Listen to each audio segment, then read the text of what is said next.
Good morning. Welcome to Lesson 1, Part 23. Now I want to give you a quick reminder. All these little videos are fun, but they're part of a larger whole, and that is Lesson 1. Remember, when we read the Christian New Testament, we read the Gospels, we see that Jesus said, "You know a tree by its fruit." When we look at the Buddhist scriptures, when we look at the Sutta of the Kalima's Dilemma, we read that Buddha explained that you know a teacher, not by intuition, not by logic, not by glamour, not by prestige, not by popularity, but by the results of applying his teachings. Practically put, this is how it works. Whenever receiving an introductory instruction from a teacher, number 1, suspend judgment, attend the discourse, apply the instructions once every morning, once every night, for 6 consecutive days. If you can't do that, you're just not ready for the path. Engage your judgment, notice your results. If you got crap results, go find another teacher. If you got good results, come back, get more teachings. It's just that simple.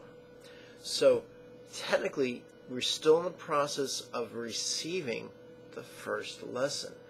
At the conclusion of the first lesson, there's going to be several more videos in this lesson. When this lesson is completed, I'll tell you, okay, you now know the first 9-minute technique.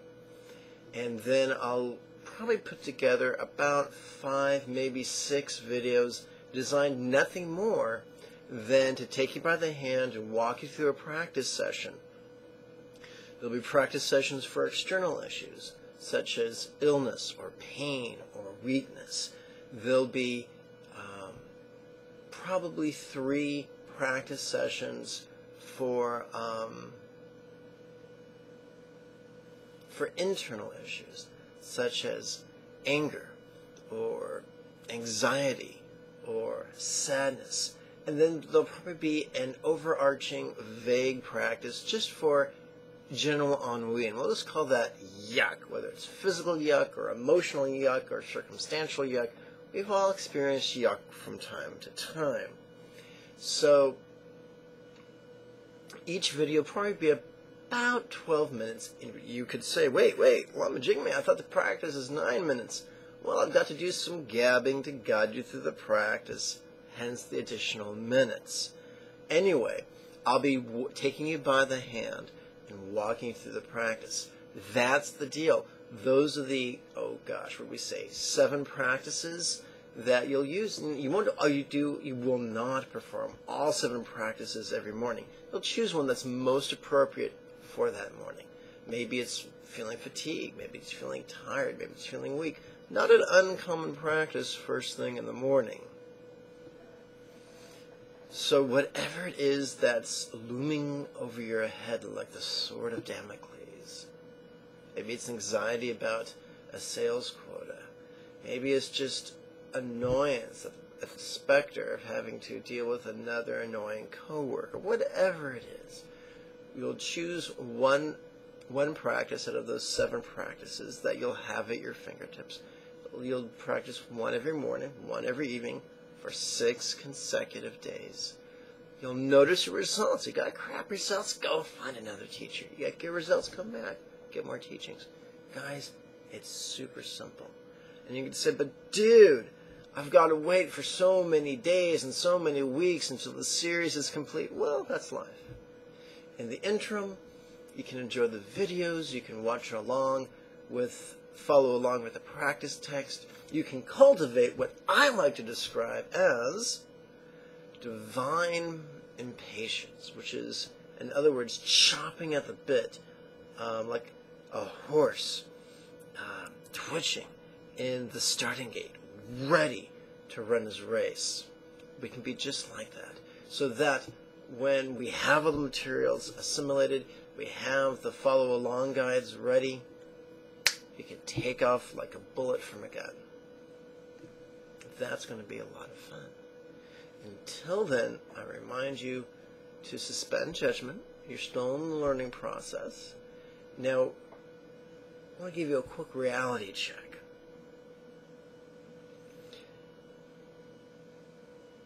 In a 14-day retreat, you'd receive the first lesson at 6 a.m. the first morning, and you'd be done by 8 a.m. the first morning.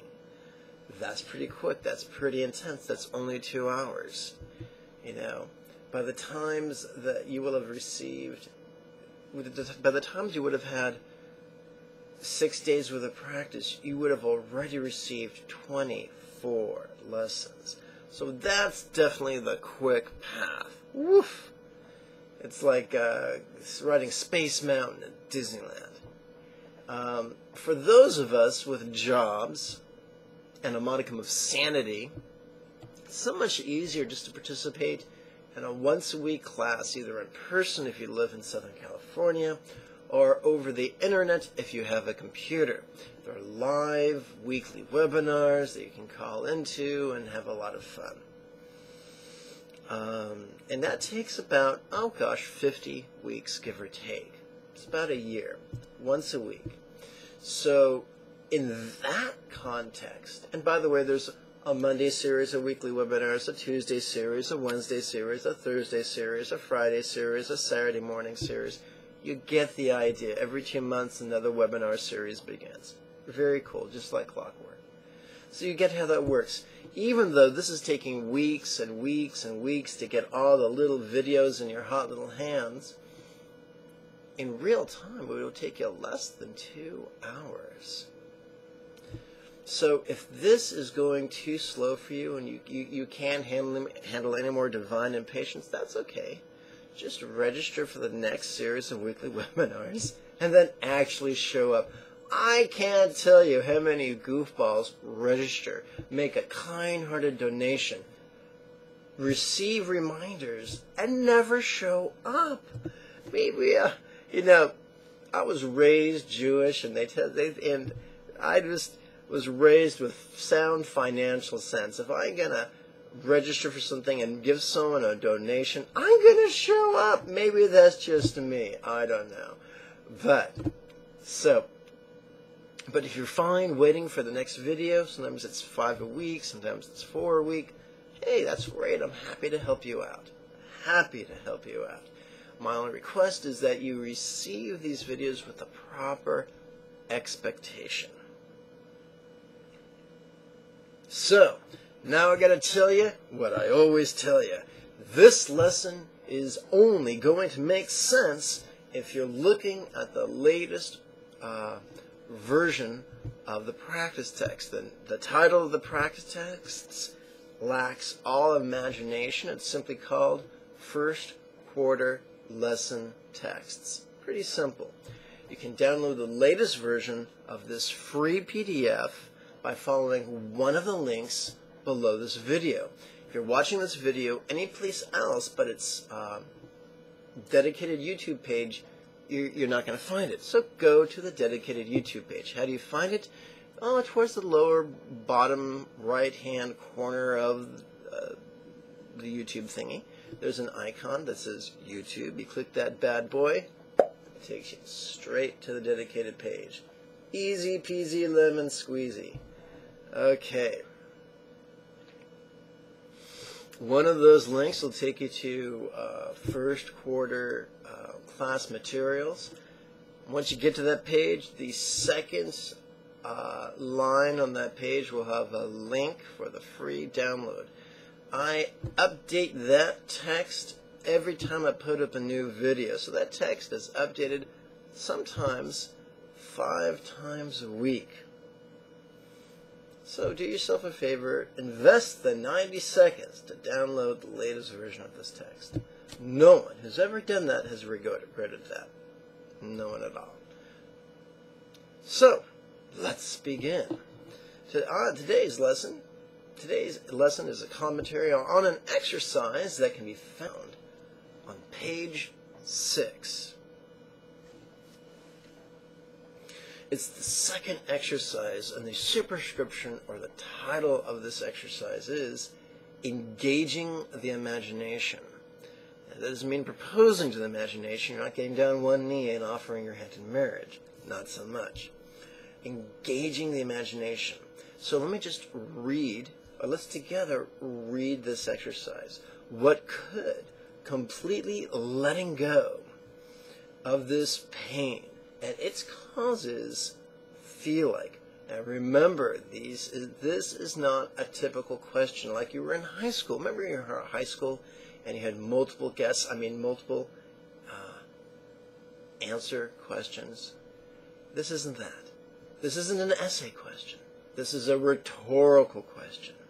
That's right, it's a question that does not require an answer. In fact, trying to answer it will undermine the process by asking, silently, mentally reciting a rhetorical question during the in-breath, and then during the out-breath, relaxing as you whisper the Mani mantra, Om Mani Padme Hum.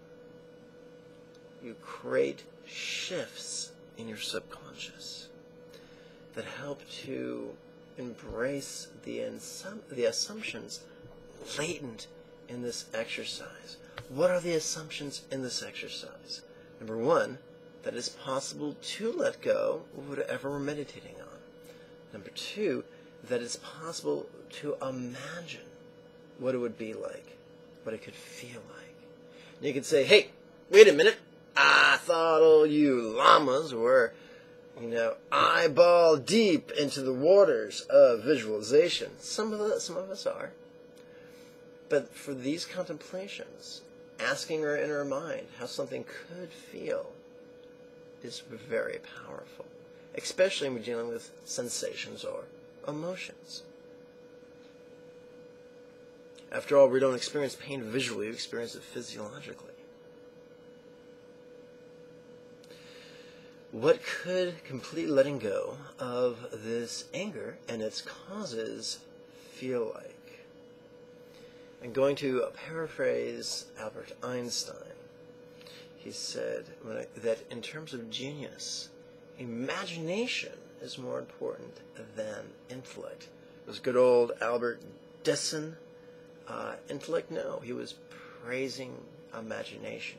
And you could say, hey, I got a crappy imagination. I've got imagination like a bicycle that's been left out in the rain. My chain is rusty. That's okay. That's the beauty of not only asking a rhetorical question, not only asking an assumptive rhetorical question, but asking an assumptive rhetorical mantra-empowered question. Let the mantra and the clever wording do all the work for you. Easy peasy lemon squeezy. In terms of imagination, I'm reminded of a quote from William Shakespeare, once again horribly paraphrased. It's, the mind can make a hell out of a heaven, or a heaven out of a hell. It would be very foolish for us to underestimate the power of mind, the power of imagination. Who as a kid hasn't imagined a monster under the bed or inside the closet? What hiker, when running around in strangers' backyards during the summer, hasn't mistaken a coiled rope for a coiled snake? Imagination is a powerful, powerful thing. And often it gets the better of us. When we anticipate, things that could happen to us, we feel fear, we feel anger, we feel helpless. Imagination, unbounded, can be destructive. But imagination guided by a well-worded, rhetorical, assumptive question that is then empowered by the six-syllable mantra, that can use our imagination as the great boon, the great asset, the great ally we always hoped it would be. So let's play with this right now. Let's first play with this externally. What could completely letting go of this pain and its causes feel like?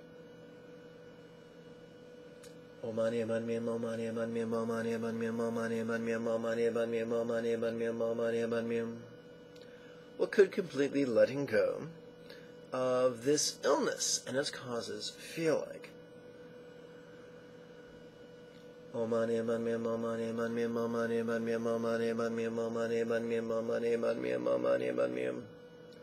What could completely letting go of this weakness and its causes feel like? What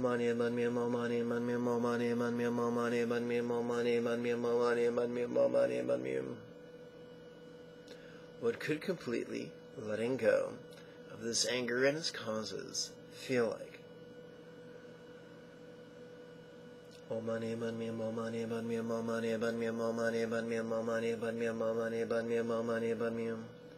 What could completely letting go of this fear and its causes feel like?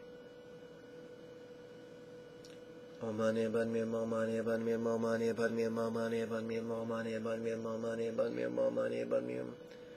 could completely letting go of this sadness and its causes feel like?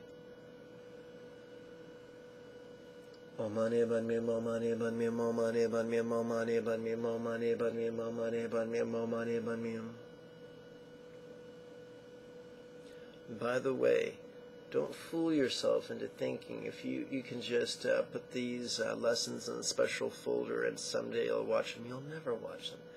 Watch them within 24 hours of receiving them if you ever expect to watch them at all. It's understandable if you can't, recite Om Mani Padme Hum at work. That's understandable. But sometime in the day, go over them, or you'll never use them. So, let's use the catch-all. What could completely letting go of this yuck and its causes feel like? Now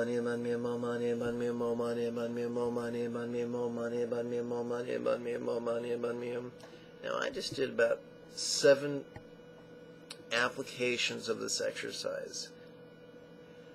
When you practice it, you only use it once, and then you move on.